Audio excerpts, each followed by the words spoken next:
എന്നെ സംബന്ധിച്ചിടത്തോളം അക്കാര്യത്തിൽ കോൺഗ്രസ്സിന് തുടർച്ചയായി അബദ്ധങ്ങൾ പറ്റുന്നു എന്നുള്ളതാണ്. അതിന് ഒരു നേതൃത്വം യഥാർത്ഥത്തിൽ ഇല്ല എന്നുള്ളതാണ്. ഇപ്പോൾ ഉദാഹരണത്തിന് രാഹുൽ ഗാന്ധിയാണ് അതിൻ്റെ നേതൃത്വം എന്നാണ് നമ്മൾ മനസ്സിലാക്കുന്നത്. പക്ഷേ രാഹുൽ ഗാന്ധി ആ നിലയിൽ കാര്യങ്ങൾ മനസ്സിലാക്കാനുള്ള ഒരു രാഷ്ട്രീയമായ ബുദ്ധി കാണിക്കുന്നില്ല എന്നുള്ള പ്രശ്നം വളരെ പ്രധാനപ്പെട്ടതാണ്. അദ്ദേഹത്തിനോടൊപ്പമുള്ള KC ഇപ്പോഴും പ്രതീക്ഷ ഉണ്ടെന്നാണ് നികേഷ് പറഞ്ഞത്. അല്ല, രാഹുൽ ഗാന്ധിയുടെ കാര്യത്തിനകത്ത് എനിക്ക് അദ്ദേഹം സെൽഫ്ലെസ് ആയി ആക്ട് ചെയ്യുന്നു എന്നുള്ള കാര്യം. അല്ല, ഇന്ത്യ മുന്നണിയുടെ കാര്യത്തിൽ ഓരോ സംസ്ഥാനങ്ങളെടുത്ത് ഞാൻ ഇങ്ങനെ പറയാതെ, അതായത് രാഹുൽ ഗാന്ധിയെ സംബന്ധിച്ചിടത്തോളം ഇന്ത്യ മുന്നണിയുടെ പ്രധാനമന്ത്രി സ്ഥാനാർത്ഥിയായി ഉടനെ പ്രധാനമന്ത്രി പദത്തിലേക്ക് കയറാം എന്നൊന്നും അദ്ദേഹത്തിന് ആഗ്രഹമില്ല, ഉണ്ട് എന്ന് ഞാൻ വിശ്വസിക്കുന്നുമില്ല. പക്ഷെ കോൺഗ്രസിനെ സംബന്ധിച്ചിടത്തോളം അവരെന്ത് ചെയ്യുന്നു? അവർ വേഗത്തിൽ അധികാരം തങ്ങളുടെ പക്ഷത്തേക്ക് പിടിച്ചെടുക്കാൻ വേണ്ടിയിട്ടുള്ള ശ്രമമാണ്. അതാണ് ഈ 5 സംസ്ഥാനങ്ങളിൽ കണ്ടിട്ടുള്ളത്.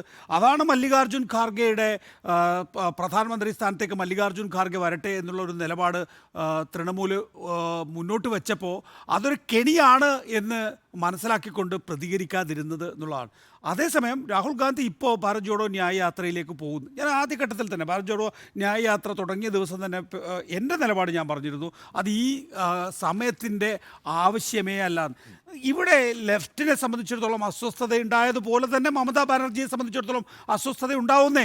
കാരണം അവിടെയുള്ള 30% വോട്ട് എൻ ബ്ലോക്ക് മമതാ ബാനർജിക്ക് പോയാൽ മാത്രമേ മമതാ ബാനർജിയെ സംബന്ധിച്ചിടത്തോളം അവിടെ ഇപ്പോഴുള്ള 22 സീറ്റ് പിടിക്കാൻ സാധിക്കുകയുള്ളൂ എന്നുള്ളൊരു അവസ്ഥയുണ്ട്.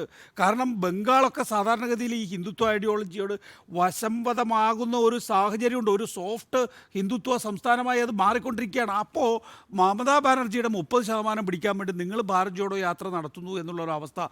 ഇന്നിപ്പോൾ വന്നിട്ടുള്ള വാർത്ത എന്താണ്? നേരത്തെ ഡോക്ടർ വർഗീസ് ജോർജ് പറയായിരുന്നു, ബംഗാളിൽ ഭാരത് ജോഡോ യാത്രയോടൊപ്പം ചേർന്ന് അണിനിരക്കുന്നത് ബീഹാറിൽ RJD-യെക്കാളും ആവേശത്തോടെ അവിടെ CPM ആണ്. CPM വലിയ വോട്ടുകൾ മുന്നോട്ട് വെച്ചിട്ട് ഇങ്ങനെ ഭാരത് ജോഡോ ന്യായ യാത്രയ്ക്ക് സ്വാഗതം ഓതുകയാണ് ചെയ്യുന്നത്. അവിടെ മമതാ ബാനർജി ആട്ടി ഓടിക്കുമ്പോൾ CPM ആണ് ചെയ്യുന്നത്. അപ്പോൾ ലെഫ്റ്റും CPM-ഉം ഒന്നിച്ച് നിന്നാൽ കഴിഞ്ഞ പഞ്ചായത്ത് തെരഞ്ഞെടുപ്പ് തെളിയിക്കുന്നത് 20% വോട്ട് അവിടേക്ക് പോകുന്നു എന്നാണ്. ആ 20%-ലെ മഹാഭൂരിപക്ഷവും ന്യൂനപക്ഷ വോട്ടുകളാണ്.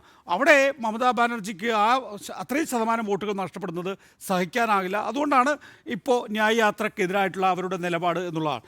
ഇനി നോക്കൂ, സുജയ ഒറ്റ മിനിറ്റ് കൂടെ. അതായത് ഓരോ സംസ്ഥാനത്തിലും ഇനിയിപ്പോൾ സാധ്യമാകുന്ന കാര്യം ഞാൻ വിചാരിക്കുന്നത് അതത് പ്രാദേശിക കക്ഷികളെ വിജയിപ്പിക്കുക എന്നുള്ളതാണ്. കോൺഗ്രസ് എന്ന് പറയുന്ന ഒരു സാധ്യത ഇല്ലാതായിരിക്കുന്നു. അതുകൊണ്ടാണ് ഞാൻ പറയുന്നത് ഇന്ത്യ മുന്നണി ഇല്ലാതാകുന്ന ഒരു അവസ്ഥയിലേക്കല്ല പോകുന്നത്.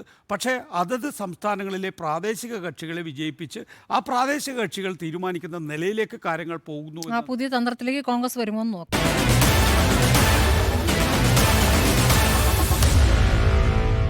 Meet the editors.